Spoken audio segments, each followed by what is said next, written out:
Friends, நீங்கள் நம்ம பார்க்க போகிறது வந்து மலேசியாவில் இருக்க முருகன் கோயிலை பற்றி பார்க்க போகிறோம். மலேசியா முருகன் கோயில் வந்து பட்டு கேவ்ஸில் இருக்குது. அதாவது பார்த்திங்கன்னா கேபிட்டல் சிட்டியான கோலாலம்பூர்லேருந்து 25 கிலோமீட்டர் போனீங்கன்னா அந்த பட்டு கேவ்ஸ் முருகன் கோயில் இருக்குது. இது வந்து பார்த்திங்கன்னா நீங்கள் நிறைய படத்தில் பார்த்துருப்பீங்க. இது பார்த்திங்கன்னா மலேசியாவிலே ஃபேமஸ் முருகன் கோயில். இது வந்து பார்த்திங்கன்னா ஒரு தமிழர் தான் இந்த முருகன் கோயிலை கட்டியிருக்காரு. 1890 வந்து முருகன் வந்து இந்த தமிழர்கிட்ட வந்து கனவுல சொல்லியிருக்காரு போல, இந்த மாதிரி எனக்கு கோயில் எழுப்புன்னு சொல்லி. அதே மாதிரி அவர் வந்து உள்ள ஒரு சிலை வச்சு கோயில் எழுப்பியிருக்காரு. அப்புறம் சின்ன கோயில் வந்து அப்புறம் பெரிய கோயில் ஆகிடுச்சு. இங்கே பாருங்கள், இது வந்து தைப்பூசத்துக்கு வந்து முருகன் கோயில் வர கூட்டம். இது பட்டு கேவ்ஸ், மலேசியாவில் இருக்க பட்டு கேவ்ஸ் முருகன் கோயில் வர கூட்டம். இங்கே பாருங்கள் ஃப்ரெண்ட்ஸ், நிறைய தமிழர்கள் வருவாங்க. அது மட்டும் இல்லாமல் வேறு கண்ட்ரி ஆளுங்க எல்லோரும் வந்து இங்கே முருகனை கும்பிட்டு போவாங்க. இது பார்த்திங்கன்னா இதுவும் ஒரு அறுபடை வீட்டில் வந்து சேர்ந்த மாதிரி முருகன் கோயில் தான். இது அறுபடை வீட்டில் இதுவும் ஒன்று சேரணும், அந்த மாதிரி முருகன் கோயில் தான் இது. இது பார்த்திங்கன்னா வந்து இதில் வந்து பார்த்திங்கன்னா ஒரு அறைக்கு வந்து என்ன பண்ணிகிட்டு இருந்தாங்க, ஒரு 1000 பேரை வந்து சாப்பிட்றதுக்காக வந்து இந்த குகைக்குள்ளே வந்து கொண்டு வந்து வச்சு சேவ் பண்ணி வச்சுருந்தாங்க, ஒரு 1000 பேரை சாப்பிட்றதுக்கு. அதில் வந்து பார்த்திங்கன்னா நக்கீரர் வந்து 1000வது ஆளாக வந்தார். அப்புறம் தான் அந்த அம்மா வந்து நக்கீரர் வந்து 1000வது ஆளாக வந்தார். அப்போ தான் அந்த அம்மா சாப்பிடும்போது அவர் வந்து முருகன்கிட்ட வந்து வேண்டினார், எங்களை கூட இருக்க வந்தவங்களும் எல்லாம் வேண்டினாங்க, இந்த மாதிரி எங்களை காப்பாற்றிக்கணும். அப்புறம் முருகர் வந்து அந்த அறைக்கு அழித்து எல்லாரையும் வெளியே ரிலீஸ் பண்ணாங்க. அப்புறம் தான் இந்த பட்டு கேவ்ஸ் முருகன் ஃபேமஸ் ஆச்சு. அது மட்டும் இல்லாமல் ஒரு தமிழர் கனவுல 1890 வந்து சொல்லியிருக்காங்க, இந்த மாதிரி எனக்கு முருகன் கோயில் எழுப்புன்னு சொல்லி. அதே மாதிரி சின்ன முருகன் கோயிலை வச்சு ஸ்டார்ட் பண்ணது இன்றைக்கி வந்து பெரிய லெவலில் ஃபேமஸாக இருக்குது இந்த முருகன் கோயில். அது மட்டும் இல்லாமல் தைப்பூசத்துக்கு வந்து நிறைய கூட்டம் வரும். நிறைய டைமில் வந்து இங்கே கூட்டம் வந்துகிட்டே தான் இருக்கும். இங்கே இந்த கூட்டத்துக்கு பஞ்சமே கிடையாது. அது மட்டும் இல்லாமல் நிறைய பேர் இங்கே காவடி எடுப்பாங்க. பால் குடம்லாம் வந்து எல்லா டைம்லையும் வந்து இங்கே காவடி பால் குடம்லாம் எடுப்பாங்க. இங்கே அதுக்குன்னு தனி லைன் இருக்குது, தனி செக்ஷன் இருக்குது. நீங்கள் அங்கே போய் நீங்கள் முருகனை பார்த்துக்கலாம். இங்கே பாருங்கள் ஃப்ரெண்ட்ஸ், முருகன் கோயில் அழகாக இருக்குது. அது மட்டும் இல்லாமல் போகிற வழியில் பார்த்திங்கன்னா நிறைய குரங்குகள்லாம் இருக்கும். இந்த மாதிரி குரங்குகள், ஆனால் குரங்குகள் உங்களை ஒன்றும் பண்ணாது, நீங்கள் தைரியமாக போகலாம். ஆனால் குரங்குலாம் எதுவுமே அட்டாக் பண்ணாது. இங்கே பாருங்கள் ஃப்ரெண்ட்ஸ், இந்த குரங்குகள் எப்படி அழகாக இருக்குன்ட்டு.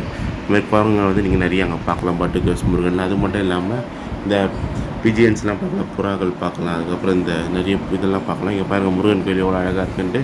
இந்த முருகனோட சிலை ஹைட் வந்து பார்த்திங்கன்னா 140 அடி. அதே மாதிரி நம்ம ஊர் சேலத்துலேயும் ஒரு கோயில் கட்டியிருக்காங்க, 146 அடி.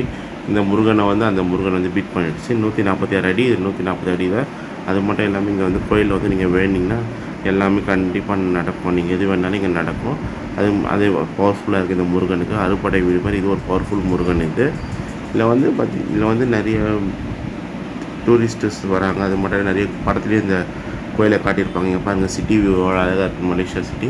இங்கே வந்து எப்படின்னா வந்து நம்ம கோலாலம்பூர் கேபிட்டல் சிட்டியான கோலாலம்பூர்லேருந்து 20 கிலோமீட்டர் தாண்டி போனீங்கன்னா இந்த கோயில் வந்துடும். அது மட்டும் இல்லை, பெனாங்லேருந்து ஜஸ்ட்டு 10 கிலோமீட்டர் தான் இந்த கோயில் வந்துடும். இந்த கோயிலில் பாருங்கள், இது உள்ளது அந்த முருகன் ஃபஸ்ட்டு எடுத்துகிட்டு வந்து வச்சார் அந்த தமிழன்.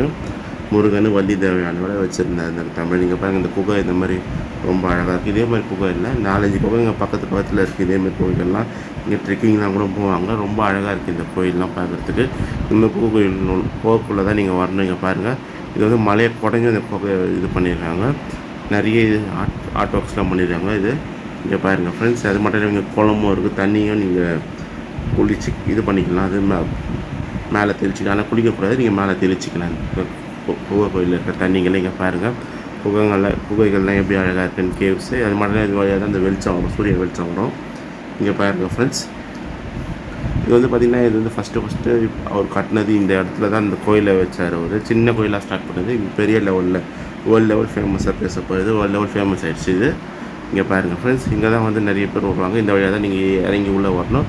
உள்ளே வந்தோடனே பால் குடம் இந்த மாதிரி காவடி இருக்கும், தனி லைனு, நம்மளுக்கு ஒரு தனி லைனு. நீங்கள் போய் முருகனை பார்த்துக்கலாம். ஃபஸ்ட்டு அவர் வச்ச சிலை இது தான். இங்கே பாருங்கள், முருகன் வள்ளி தேவையானோட இருக்கிற சிலை. அந்த தமிழர் வச்ச சிலை முதல் சிலை அதுதான். அதுக்கப்புறம் தான் வந்து இந்த கோயில் கொஞ்சமாக ஃபேமஸ் ஆரம்பிச்சு. இங்கே பாருங்கள் ஃப்ரெண்ட்ஸ், எவ்வளோ க்ரௌடாக இருக்குது, நிறைய பேர் வந்துட்டு போகிறாங்க. டெய்லி பார்த்திங்கன்னா ஒரு 3000-4000 பேர் டெய்லி வந்துட்டு போகிறாங்க. இந்த கோயிலோட ஸ்டார்டிங் வந்து காலைல 7 மணிக்கு ஸ்டார்ட் பண்ணாங்கன்னா நைட் 8 மணிக்கு வரைக்கும் இந்த கோயில் இருக்கும். அதுக்கப்புறம் கோயிலை மூடிடுவாங்க. இங்கே வந்து பார்த்திங்கன்னா அப்படியே இந்த குளமும் இருக்குது. இந்த குளத்தில் வந்து நீங்கள் தண்ணி எடுத்து நீராடிக்கலாம், ஆனால் குளிக்கக்கூடாது. தண்ணி எடுத்து மேலே தெளிச்சிக்கலாம். அது இந்த மாதிரி தண்ணி இது. இங்கே பாருங்கள் ஃப்ரெண்ட்ஸ், ரொம்ப அழகாக இருக்குது இந்த குளம்லாம். இந்த கோயில் பகுதியில் குளம் வச்சுருக்காங்க. இங்கே பாருங்கள், அந்த சிட்டி வியூலேருந்து இப்படி போனால் இங்கே வந்து அந்த பட்டு கேவ்ஸ் முருகன் இருக்குது. இங்கே பாருங்கள், சுற்றி காம்பவுண்ட்ஸ்லாம் இருக்குது. அது மட்டும் இல்லாமல் கொஞ்சம் வீடுகள்லாம் இருக்குது. அது மட்டும் ட்ரேட் ஃபேர் மாதிரிலாம் நிறைய செட்லாம் போட்டிருக்காங்க. ரொம்ப அழகாக இருக்குது இந்த மலேசியா முருகன் கோயில். இதே மாதிரி வீடியோ பண்ண channel Chennai Tamil vlogs like பண்ணுங்கள், ஷேர் பண்ணுங்கள், கமெண்ட் பண்ணுங்கள், சப்ஸ்கிரைப் பண்ணுங்கள் ஃப்ரெண்ட்ஸ். பாய்.